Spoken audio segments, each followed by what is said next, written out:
ఏలేశ్వరం నగర పంచాయతీ సభకు విచ్చేసిన పత్తిపాడు శంకవరం రౌతులపూడి మండలం నుంచి వచ్చిన మా అన్నదమ్ములకి, మా అక్క చెల్లెలకి, మా ఆడపడుచులకి ప్రతి ఒక్కరికి పేరు పేరున నా హృదయపూర్వక నమస్కారాలు.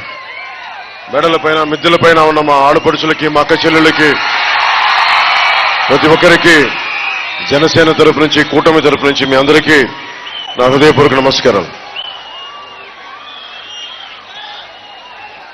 నాతో పాటు వారాహి వేదిక మీద ఉన్న శ్రీమతి తెలుగుదేశం పార్టీ ఎమ్మెల్యే అభ్యర్థిగా సైకిల్ గుర్తు మీద పోటీ చేస్తున్న శ్రీమతి వరాపుల సత్యప్రభ గారికి, అలాగే జనసేన ఎంపీ క్యాండిడేట్, ఎంపీ అభ్యర్థిగా పోటీ చేస్తున్న శ్రీ తంగెళ్ల ఉదయ్ శ్రీనివాస్ గాజు గ్లాస్ మీద గుర్తు మీద పోటీ చేస్తున్న, అలాగే జ్యోతుల నవీన్ గారికి టీడీపీ జిల్లా అధ్యక్షులు, వరాపుల తమ్మాయి బాబు గారు జేఎస్పీ ఇన్ఛార్జ్, తుమ్మల బాబు గారు జేఎస్పీ కాకినాడ ఇన్ఛార్జ్, మేడిశెట్టి సూర్యకిరణ్, అలాగే బాలుదొర భారతీయ జనతా పార్టీ ఇన్ఛార్జ్ శ్రీ వార్సవి సూర్యనారాయణ రాజు గారు, అలాగే తోటా సుధీర్ గారికి, తోటా నవీన్ గారికి ప్రత్యేకించిన హృదయపూర్వక నమస్కారాలు.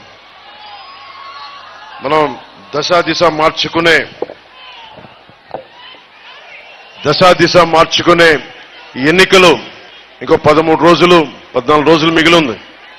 నేను మీ అందరికీ నేను పిఠాపురం నుంచి పోటీ చేస్తున్నాను.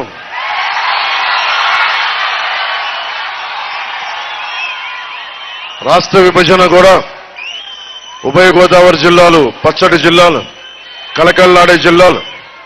ఇక్కడ ఎప్పుడు గోదావరి నది పారుతూ ఉంటుంది, సస్యశ్యామలంగా పంటలు ఉంటాయి అని విభజనకు కూడా గోదావరి జిల్లాలే కారణమైనవి. ఈ పచ్చదనం చూసి అలాంటి గోదావరి జిల్లాలు ఈ రోజున చాలా బాధాకరమైన పరిస్థితిలో ఉన్నాయి.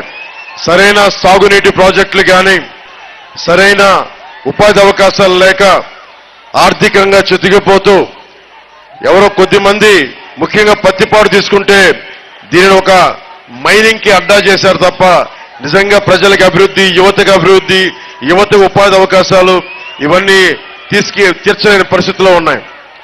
నేను మీకు మాటిస్తున్నా, నేను ముఖ్యంగా ఆంధ్రప్రదేశ్ రాష్ట్రం కోసం, ఉభయ గోదావరి జిల్లాలు, ఇక్కడ రైతు కన్నీరు పెట్టకూడదు, ఉపాధి అవకాశాలు కావాలి. అందుకే నేను మీకు అందుబాటులో ఉండడానికే పిఠాపురం ఎంచుకున్నాను. నేను కాకినాడ ఎంపీ అభ్యర్థిగా కూడా మన తంగెళ్ల ఉదయ్ శ్రీనివాస్ గారు పోటీ చేస్తున్నారు. కాబట్టి ఇది మీకు ఏ సమస్య ఉన్నా, ఎలాంటి సమస్యలు ఉన్నా మీ గొంతు నేను వినిపించాలి అంటే జనసేన, టీడీపీ, భారతీయ జనతా పార్టీ కూటమి అసెంబ్లీలో అడుగు పెడితేనే మార్పు వస్తుంది.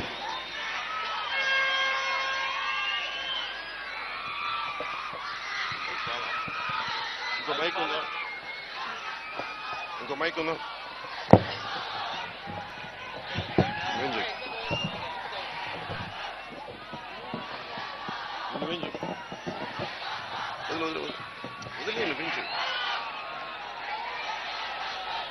సత్యనారాయణ స్వామి కొలువైన ఈ అన్నవరం క్షేత్రానికి దేశం మొత్తం మీద ఇక్కడికి వచ్చేలాగా దీన్ని ఒక బలమైన పిఠాపురంతో కూడిన ఆధ్యాత్మిక క్షేత్రంగా దీన్ని కూటమి ప్రభుత్వం అభివృద్ధి చేస్తుంది.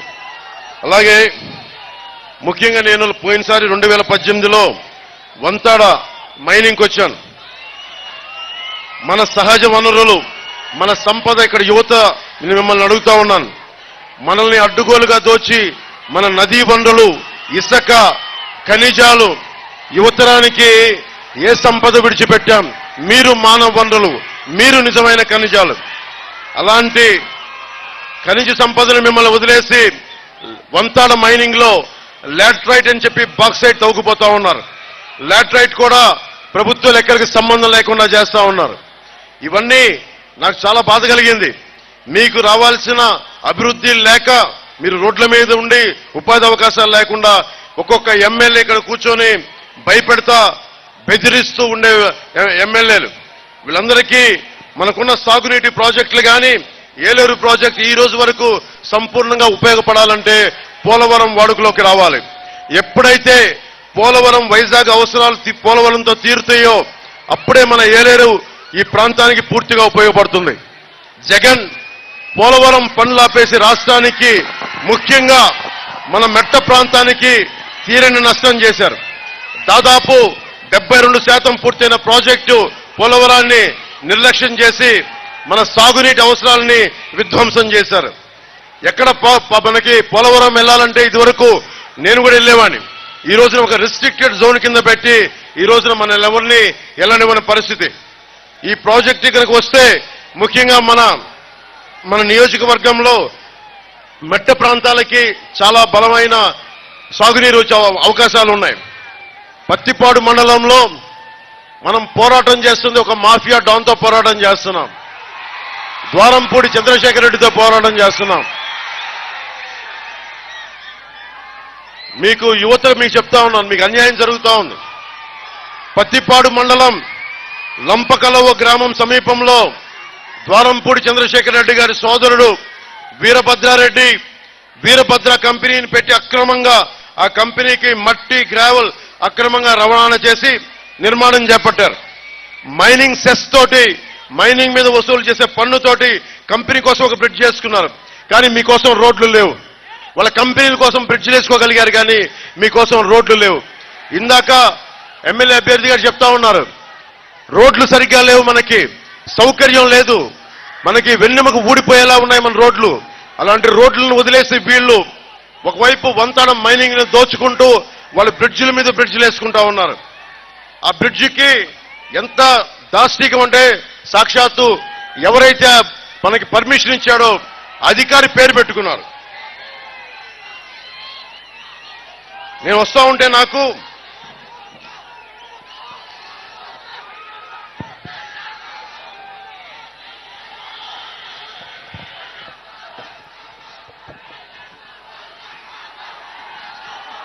భవన నిర్మాణ కార్మికులు నాకు ఈ లెటర్ ఇచ్చారు. 450 కోట్ల రూపాయలు మా సంక్షేమ నిధి నుంచి వైఎస్ జగన్ ప్రభుత్వం తీసేసుకుంది. మాకు కూతురు పెళ్లికి మా సంక్షేమ నిధి నుంచి 20,000 రూపాయలు, అలాగే కూతురు డెలివరీ అయితే 2 సార్లు 20,000 రూపాయలు, కార్మికులకు ప్రమాదం జరిగితే 9,000 రూపాయలు, ఇలాంటివన్నీ కూడా కూర్చుని దాదాపు 5 లక్షల రూపాయల వరకు వాళ్ళకి క్లెయిమ్ చేసుకోవచ్చు. అలాంటివి ఇవన్నీ ఈ రోజున వైఎస్ జగన్ మొత్తం మార్చేశాడు, దోచేశాడు. ఇవన్నీ భవన నిర్మాణ కార్మికుల సంక్షేమ నిధి నుంచి భవన నిర్మాణ కార్మికుల భవిష్యత్తును తీసేశాడు. ఈ రోజున భవన నిర్మాణ కార్మికుల సంక్షేమానికి నేను మాటిస్తున్నాను, కూటమి ప్రభుత్వం మాటిస్తుంది, రాగానే మీ సంక్షేమ నిధిని మళ్ళీ మీకే వచ్చేలాగా మేము సంపూర్ణంగా చర్యలు తీసుకుంటాం.